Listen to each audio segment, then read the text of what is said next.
kulanti wacan oo wanaagsan daawadayaal waxaan halkan ka bilaabi doonaa xalaqo cusub iyo barnaamij cusub aynu ugu talagalnay inaynu daawadayaasheena ay ka faa'iideystaan. barnaamijkan waxaan ku qaadaa dhigi doonaa gebi ahaantiis sareynta shareecada. nimanka barnaamijkeena wuxuu noqon doonaa ama xalaqada tan magaca ay leedahay sareynta shareecada islaamka. waxaan in badan ku ogaan doonaa mabaadi'da guud ee shareecadeena iyo sidoo kale xeerarka uu leeyahay dalkeena Soomaaliya, kuwa shareecada waafaqsan, kuwa shareecada ka soo horjeeda. arrimahaas oo dhan ayaan runtii ku baran doonaa. barnaamijka waxaa igala qayb gali doona taxanahan gabi ahaantiis abukaate Cabdullaahi Macalin oo loo garan og yahay Cabdullaahi Dudaye ayaa igala qayb gali doona, oo ah qareen si weyn looga garanayo magaalada Muqdisho, isla markaana baraka ah qaar ka mid ah jaamacadaha dalka, kana dhiga wax ku saabsan muxuu ahaa shuruucda shareecada islaamka iyo sidoo kale qawaaniinta. ugu horeyn intaanan barnaamij kordhiciisa aanan gelin, aan soo dhaweeyay martida barnaamijka. abukaate ku soo dhawow barnaamijkeena sareynta shareecada. aad u mahadsantahay, waa dhawahay Mr. Jale. waana kaaga mahad celinayaa adiga iyo bahda Astaan TV intaba waan uga mahad celinayaa. aad u mahadsantahay. daawadayaal waan rajeynaa insha Allah inaad barnaamijka kan aad wax badan ka korsan doontaan hadduu Ilaahay inuu waafajiyo. halka aad ka daawanaysaana waa Astaan. abukaate, maadaama aynu ka hadlayno sareynta shareecada,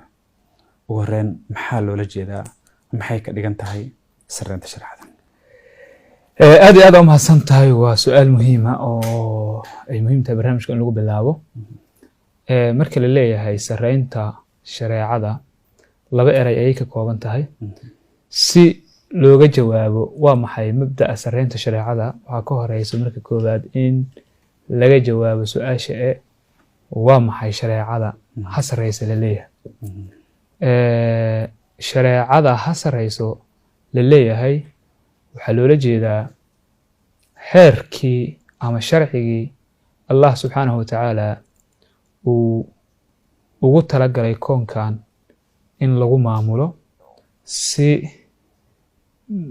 maxaan iraahdaa loo xaqiijiyo maslaxadda guud iyo maslaxadda gaarka intaba. isla markaasina aadanaha waxna faraayo, waxna ka reebayo, waxna u ogolaanayo.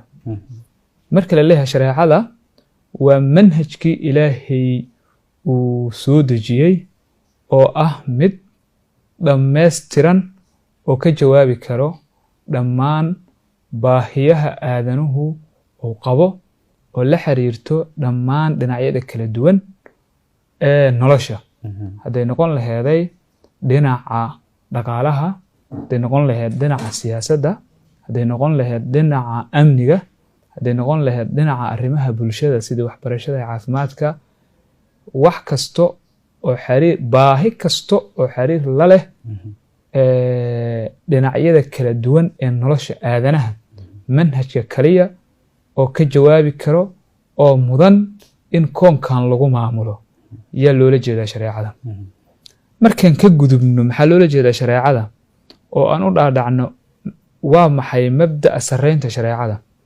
sareynta shareecada waxaa loola jeedaa in xeerkaasi hadda aan qeexnay, sharcigaasi hadda aan qeexnay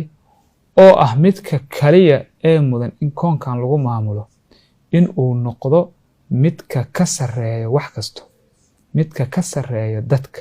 midka ka sareeya dowladda, midka ka sareeya shacabka, midka ka sareeya xeerarka maamul ee la sameynayo. sidaan ognahay dadku waxay u qaybsamaan cid la xakumo iyo cid wax xakunto. inay noqoto sareynta shareecadu waxaa waaye marka in ay noqoto cidda waxa xakumayso, cidda ay ka dambeyso in shareecada ay noqoto. cidda la xakumayo, cidda ay ka dambeyso oo ay u hoggaansan tahay in ay shareecada noqoto. Soomaalidu waxay tiraa amar dawla mudac. macnaha waxaa laga wadaa amarka shareecadu inuu mutaac noqdo oo go'aan kasta oo la qaadanayo ayada lagu saleeyo tilaab kasta oo la qaadanayo hadday tahay tilaab maamul haddii ay tahay tilaab go'aan garsoor hadday tahay tilaab kas howlaha dowladnimada iyo guud ahaan nolosha dhan go'aanada la xiriiro waa inay noqdaan kuwa lagu saleeyey mabaadi'da shareecada islaamka halkaasi ayaa waxaa ka soo baxayo in shareecadu ay sarreyso oo ay maamusho nolosha aadanaha saas ayay noqonaysaa saas ayaa loola jeedaa aad iyo aad aada u mahadsan tahay abukaate dabcan waxaa ka sheekeysay sareynta shareecada iyo waxyaabaha loola jeeda abukaate waxaa in badan maqalnaa isla markaana muxuu ahaa dhegaheen in badan kusoo dhaca ha noqoto muxuu ahaa waxyaaba laga daawado TV ha noqoto ama idaacad laga dhegeysto ha noqoto ama muxuu ahaa qoraallo la akhriyo intaba ha noqotee waxaan maqalnaa sareynta sharciga haddaba marka su-aashaas weydiinta mudanaya waxay tahay maxay ku kala duwan yihiin sareynta sharciga iyo sareynta shareecada maxay ku kala duwan yihiin aada u mahadsan tahay marka laga hadlaayo mabda'a sareynta sharciga marka laga hadlaayo waa mabda la dhihi karo waa caalami oo dowlad kasta oo kamid ah dowladaha dunida ee maanta taabagelintiisa ay u xusulduubayso dastuurka dowladahana lagu qoro dowladuhuna ay qoraan fan badan lagu bixiyo taabagelinta mabda'aas waxa loo yaqaano rule of law waxa loo yaqaano ama sareynta sharciga waxa loo yaqaano nuxurkiisu waxa waaye in xeerkii aadanuhu uu dejiyo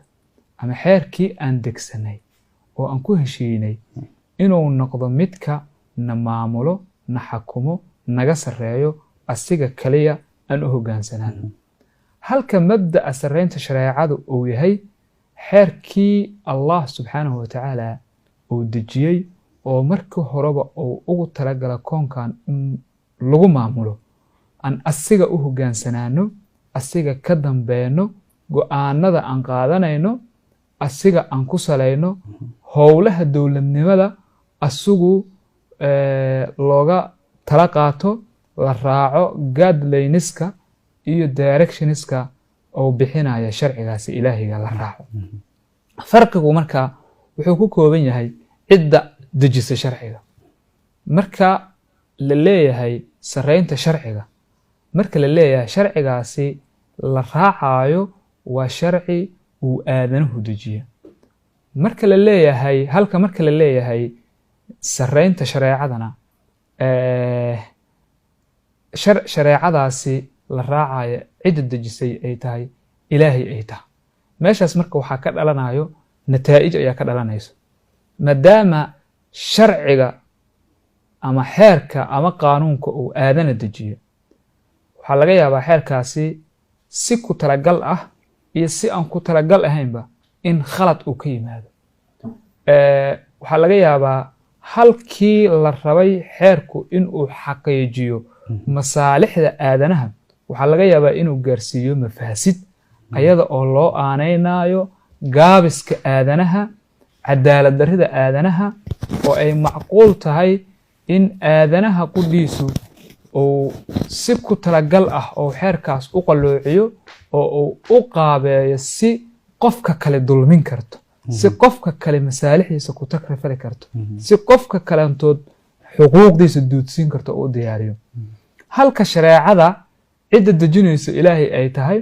oo maslaxad gaara aynan kala haynin oo ayadu aqoon dheeriya u leh wax walba naga og aynan marnaba aynan suurtagal ahayn xeerkaasi Allah uu dejiyo inuu khaldamo aynan suurtagal ahaynin meeshaas marka waxaa imaanayso in baahida aadanuhu uu qabo in shareecadu ay dhammaystiri karto halka baahida aadanuhu uu qabo uunan dhammaystiri karin sharciga kale ama xeerka kale ee aadanuhu dejiye kala duwanaashadu marka inahaas ayay ku koobantaa aad iyo aad yacni xeerkana waa wax bini aadanka uu sameeyey isaga uu jidaystay halka muxuu ahaa wax walba oo sharci ama diin ku saabsanna ay tahay wax samaawi oo muxuu ahaa abukaata su-aasha intaana ka bixin in badan waxaa dhaca shareecada islaamka waa wax samaawi ah ilaahay u soo dejiyey oo aan lahayn khaladaad aan lahayn ilaa 1444 sano ay jirtaa wax muxuu asdabiyaac iyo wax isbarbaryaac midnaba ma laha halka in badan xeerarka iyo shuruucdana mararka qaar uu ka dhaco inay iska hor yimaadaan iska hor imaadkaas maxaa u wacan la dhihi karaa waa mid hadda aan ka hadlaynay marka la leeyahay xeerka aadanuhu dejiyay marka la leeyahay nuqsaanta aadanaha yaa waxay keenaysaa nuqsaanta xeerka keenaysaa nuqsaantaas dhinacyo badan ay leedahay midda aad tilmaantay oo ah inuu iska hor yimaado yeel ay leedahay waxaa ka mid a nuqsaanta in xeerku uu ka gaabiyo baahidii aadanuhu uu qaba ka jawaabisteeda inuu ka gaabiyo in xeerka laftirkiisa si aan ku talagal ahayn oo u sababo in dadkii la rabay inuu difaaco inuu dulmiyo oo u sababo in xeerka laftirkiisa si ku talagal ah oo u sababo inuu duudsiiyo xuquuqda aadanaha inuu duudsiiyo waxyaabahaas oo dhan marka waxaa u sababa masdarka xeerka waa sababta oo kala duwanaashada meesha ay ka jirto masdarka xeerka iyo meesha uu ka imaanayo xeerkan samaawiga ee masdarkiisa ilaahaa dejiyey oo kaamil ah oo wax walba og oo masaalixda aadanaha yaqaano sida loo kala ilaaliyo midda guudi midda gaarka loo kala ilaaliyo cid walba xaqeeda siin karo aad dejiyey halka midkan aadanuhu uu dejiyey aadanihi oo daciif uu dejiyey oo asiga laftirkiisa fasaadka qayb ka ah farqigu intaa waa jazaak allah khair daawadayaal weli waxaan bartamaha kaga jirnaa barnaamijkeenii sareynta shareecada uu martida igu ahaa cabdullaahi macalin dudaaye abukaat dabcan mabda'an marka laga hadlayo sareynta sharciga runtii waa arin adduunka maanta uu si aad iyo aad u boonbooninayo oo u xusul duubayo oo muxuu ahaa sidii xeerarka iyo muxuu ahaa sharciga yani ay u noqon lahayd wax muxuu ahaa sare loo qaado abukaate ma nagu filan tahay qaadashada mabda'aas sareynta sharciga oo ma laga maarmi karaa mabda'ii qaadashada shareecada islaamka lagama maarmi karo si kooban marka loo yidhaha ma laga maarmi karo qaadashada ama hirgelinta mabda'a sareynta shareecada lagama maarmi karo baahida aadanuhu uu qaba kama jawaabi kariyo waxa loo yaqaano taabagelinta rule of law okay abukaate yani ma noo sharxi kartaa sababaha uusan u qaadan karin arrintaas ayada ah aada u mahadsan tahay runtii marka la sharxo sababaha ama uunan uga jawaabi karin sareynta sharciga aadanuhu uu dejiyey ama sharciga aadanuhu uu dejiyey sababaha uunan uga jawaabi karin baahida aadanaha oo shareecadu ay uga jawaabi karto waa asbaab badan oo hal xalqo iyo wax lamida aanan lagu soo koobi karin laakiin waa iska caddahay waxa ugu horeyso marka koowaad aadanuhu waxa uu higsanayaa oo uu baahi badan u qabaa cadaalad waxa adduunkani maanta uu ka cabanayo weligiisna uu ka caban jiriyey waa dulmi qof kasta oo maanta adduunka dushiisa ku nool caqiidaday rabto ha aaminsanaatee maxaad rabtaa haddii la yidhaha waxay leedahay cadaalad ayaan rabaa waxayna ka ordaysaa oo iska ilaalinaysaa dulmi shareecada islaamka gaayadaasi la wada higsanayo ayay xaqiijin kartaa halka rule of law ounan gaayadaas xaqiijin karin arrintaas waxaa daliil u ah meel dheer markaan iska dhaafno oo adduunkan casriga ee kaliya aan ka duulno qaabka hadda adduunku uu u samaysan yahay 100 sano wax ku dhow ka hor ayaa la sameeyey waxaa lagu sameeyey tandiimka hadda adduunka ee United Nation Charter lagu sameeyey ama miithaaqa qaramada midoobay waa wax 100 sano ku dhow ma dhama 100 sano fartameeyadii okay xilligaasi waxay dowladaha adduunka wacad ku mareen in xilligaas waxay dowladaha adduunka wacad ku mareen in ay aadanaha ka badbaadiyaan dulmi dagaal gardarre cudwaan isla markaasina ay gaarsiiyaan cadaalad horumar dhaqaale mid amni adduunka inay gaarsiiyaan ay dowladaha dhan wacad ku mareen arrintaasi aaliyaadka ama mekanismka loogu talagala in lagu gaaro waxaa ugu muhiimsan arrinta hadda aan ka hadlayno oo la yidhaahdo rule of law su-aasha isweydiinta mudan waxaa waayey runta marka la yidhaahdo adduunku maanta ma gaaray meeshii wacadka lagu wada maray iyo qaayadii loo socday ma gaarin maanta qof kastoo adduunkan joogto waxay ka cabanaysaa cadaalad darri waxay ka cabanaysaa baahi waxay ka cabanaysaa fasaad ay ka cabanaysaa annaga iska dhaaf afrikaanku waa dib dhacsan yihiin leeraa iska ilow xataa dowladaha hormaray maanta meeshii cadaaladda laga rabo maynan gaarin meeshii horumarka laga rabo maynan gaarin ayada oo aan ognahay in taabagelinta rule of law ama sarreynta sharciga lagu bixiyo dhaqaalo badan waqti badan juhdi badan lagu bixiyo halka markaan taariikhda dib ugu noqono shareecada xilligii ay talinaysay ama xilligii maxaan idhaahdaa ay la dabaqi jiray cadaaladda adduunka ka jirtay khalqiga iska dhaaf aadanaha iska dhaafe xayawaanaadku ay dareemeen cadaaladda farqigu marka muxuu yahay in dabaqaadda shareecada ay suuro gelisay in adduunku cadaalad iyo horumar uu gaaray laakiin taabagelinta rule of law oo suuro geli waayey cadaaladda adduunka u baahnay sababtu maxay tahay sababtu waxaa waaye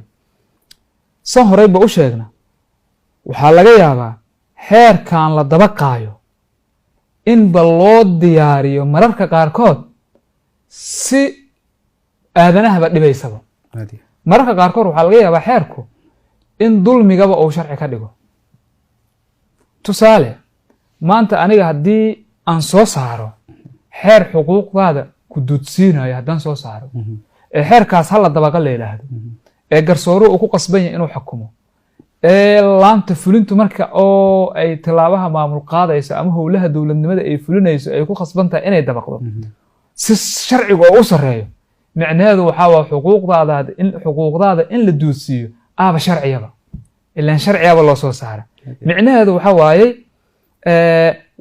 dhibki waxaaba keenaba xeerkii la dabaqayaaba dhibki keenaba mushkiladuna waxay ka jirtaa fasaadka adduunka ka jiro marka koowaad horta yaa keena koonkan ilaahay uu sameeyey waxaa khaliif ka ah oo hoggaankiisa haayo oo maamula aadanaha fasaadkana isla aadanaha keena inta kale aadanaha unbaa loo sameeyey in nolosha aadanaha inay fududeeyaan unbaa loo sameeyey fasaadkana waxa keeno aadanaha sameeye aadanihii fasaadka asugu samaynaya haddii la yidhaahdo ha sameeyo aaladii fasaadka lagula dagaalami lahayo micnaheedu waa fasaadka ha sharciyeeyo waana sababta maanta aan u gaari la'nahay horumar adduunyo iyo mid aakhira loo gaari la'ya oo adduunku uu gaari la'ya laakiin marka fasaadka shareecada la dabaqo aadanaha saameyntiisa meesha ka baxayso waa mahadsantaha abukat aad umahadsanta arrinta ku saabsan shareecada iyo sareynteeda sida tusaale ahaan aad sheegtay muxuu ahaa in muxuu ahaa shareecadii sareynteedii iyo maamulkeedii yani waa wax la arkay oo dunida soo maray sidaad sheegtay markii laga soo bilaabo bilowgii iyo islaamka isagaa soo talinay weliba adduunka maanta dadka wax ka qora muxuu ahaa wax ka sheegay inta badan maamuladii soo maray kuwii ugu wanaagsanaa waxaa la rabaa kuwii islaamka uu talinayay iyo habkii wax u maamulayeen iyo cadaaladii iyo sanaantii sida loo maamulayay marka maadaama la tijaabiyey oo shareecadii iyo diintii tadbiiqeedii saas u ahaa oo saa loo hirgeliyey oo muxuu ahaa baraaraha iyo la gaaray ilaa muxuu ahaa ay gaartay in bini'aadamka teen ka tallaabto xayawaanaadka ay gaartay maadaama wax tijaabsan saa ay tahay kanna maanta adduunkii uu ku wareersan yahay oo yani hadafii ujeedkii laga gaari la'yahay maxaa diidaya marka teeni in muxuu ahaa loo laabto oo maraajicii laga dhigto maxaa diidan aad baa u mahadsan tahay ani waxaan is leeyahay wax diidaa ma jiraan laakiin faa'iidada iyo nafciga in aan dareeno unbaa naga dhiman yani waa laisku waafaqsan yahay in baraaro la gaaro waa laisku waafaqsan yahay in cadaalad la gaaro wadadan oo dabaqaada shareecaduna waa wadada kaliya ee lagu gaari karo arrintaas marka inaan isdareensiino aqoonyahankeena oo dadka ku wacyigeliyo cidda talada gacanta ku hayso ay arrintaasi samayso unbaa naga dhiman wax naga diidayo kalantoodna ma jiraan aad iyo aad abukaate sideebaa yani looga shaqaysiin karaa mabda'an sareynta shareecada aad u mahadsantaha waxaan isleeyahay marka la leeyahay ha laga shaqaysiiyo mabda'a sareynta shareecada islaamka waxa un waaya micnaheesu shareecada ha la dabaqo shareecada ha la dabaqo ama shareecada in la dabaqo waxa ay ku rimoobi kartaa laba arrimood midka koowaad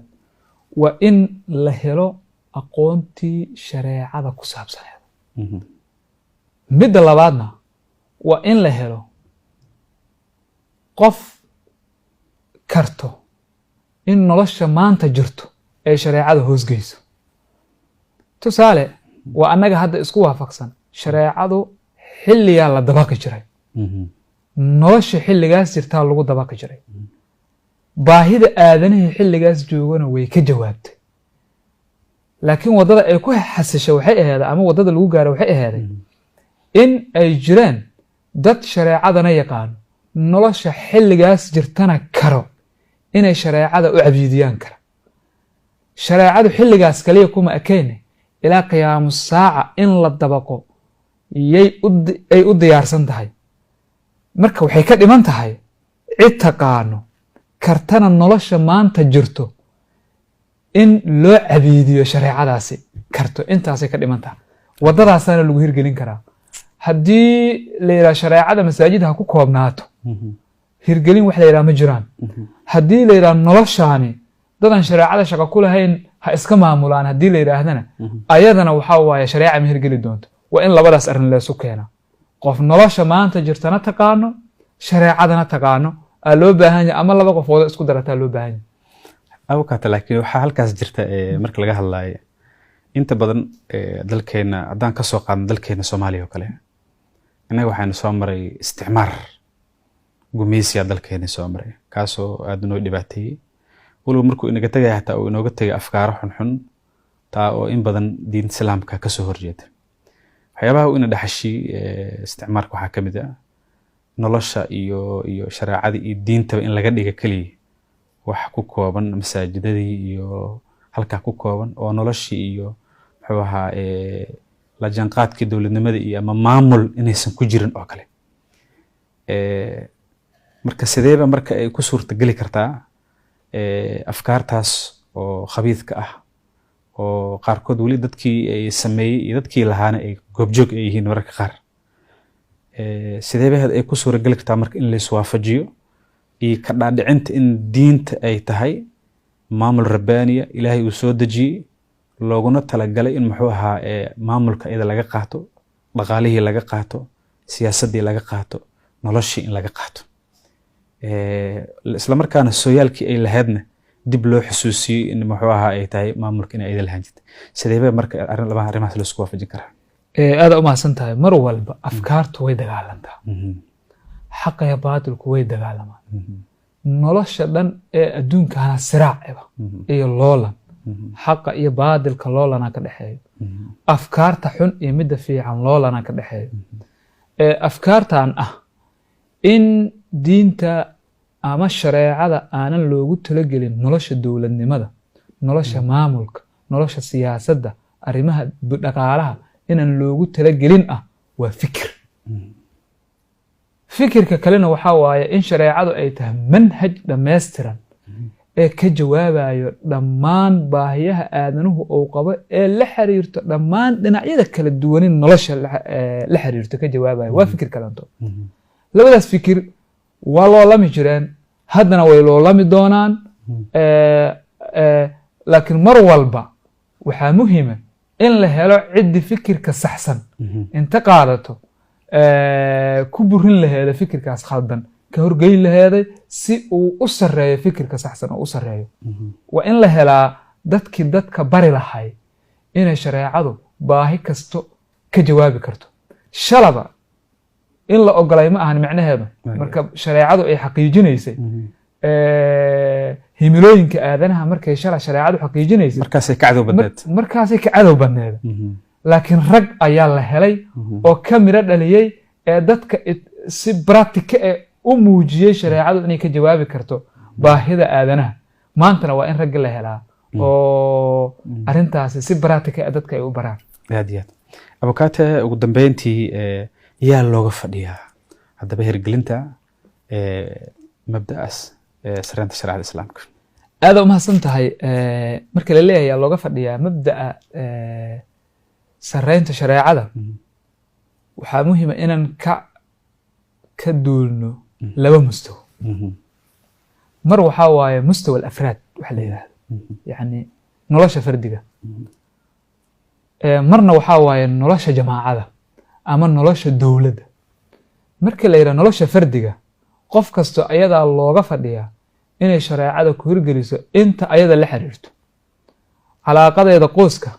marka ay access garaynayso ayadaa laga rabaa inay shareecada raacdo waxyaabaha maaliyadda ku saabsano iyadoo ay shakhsiyan u samaysanayso ayadaa laga rabaa inay shareecada raacdo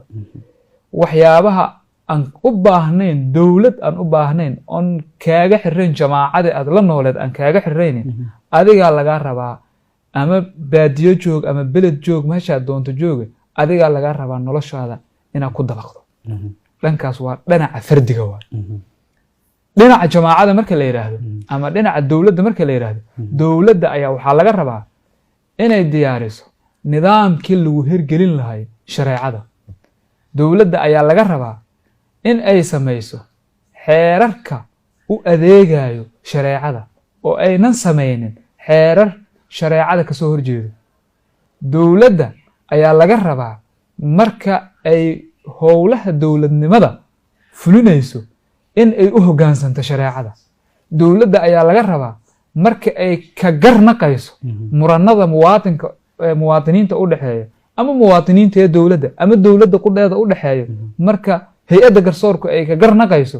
inay shareecada u hoggaansanaato marka labadaas mustaway leeda mustawaha hore mustawa alafraad badanaa wanba haysanaaba soomaali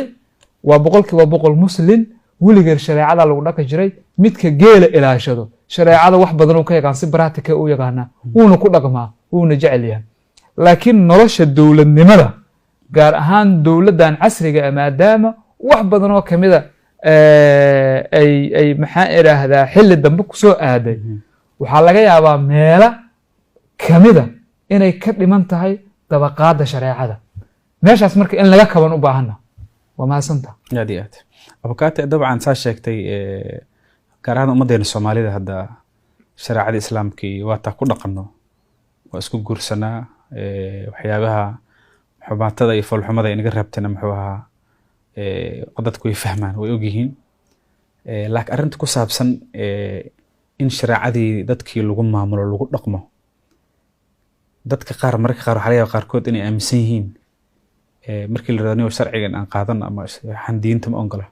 inuu yirahdo sharci maa lagu dhaqmaa oo kale yirahdo